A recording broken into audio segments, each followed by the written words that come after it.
তো চলো বন্ধুরা, আমি এখন একটা পার্সেল আনবক্সিং করব তো তোমাদের সামনে।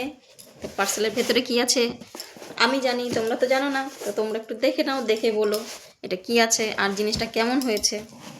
তো চলো খুলে দেখি।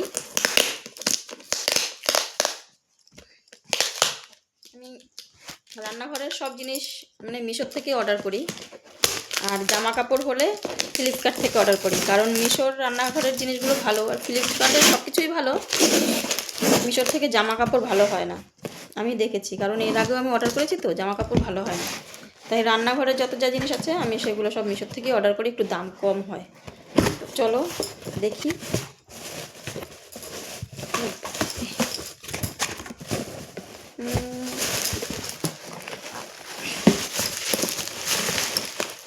আমার রান্নাঘর সাজানোর মানে খুবই ইচ্ছে সবসময়, যে রান্নাঘরের সমস্ত জিনিস আমার একদম টিপটপ থাকবে, আমার খুব ভালো লাগে। বেরোচ্ছে না কেন? আমি রান্নাঘরের অনেক কিছুই মানে অর্ডার করেছি, এখনও করে যাচ্ছি, আমার মোটে শেষ হচ্ছে না। এটা রান্নার জন্য প্লাস সব রকমের কাজে লাগবে।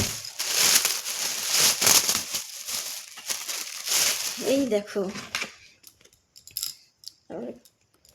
গিফট কুপন আছে, দেখছি পরে এটা। তো এই দেখো কটা আছে, 5টা আছে। এগুলো কিসের জন্য অর্ডার করেছি জানো? ধরো রুমাল ফুমাল সব ভাঁজ করে এগুলোর মধ্যে রাখবো।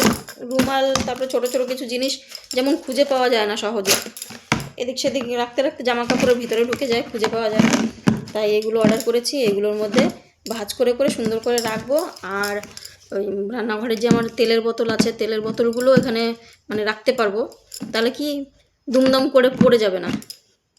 এটাই হলো ব্যাপার। তো দেখো জিনিসগুলো কেমন হয়েছে অবশ্যই বলো, কালারগুলো কেমন হয়েছে সেটা বলো।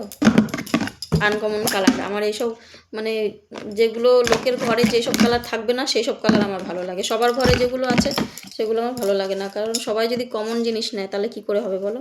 তাই সবসময় আমি আনকমন জিনিস ব্যবহার করি বেশিরভাগই। তো জিনিসগুলো কার কার ভালো লাগলো অবশ্যই একটু কমেন্ট করে জানিও। ঠিক আছে, 5খানা আছে। এই কয়টার মধ্যে কোন কালারটা তোমাদের সবচেয়ে বেশি ভালো লেগেছে বলো। আমার কিন্তু এইটা বেশি ভালো লাগছে, এটাও ভালো লাগছে, ওগুলোও ভালো, খারাপ না, মানে সবকটাই ভালো লাগছে।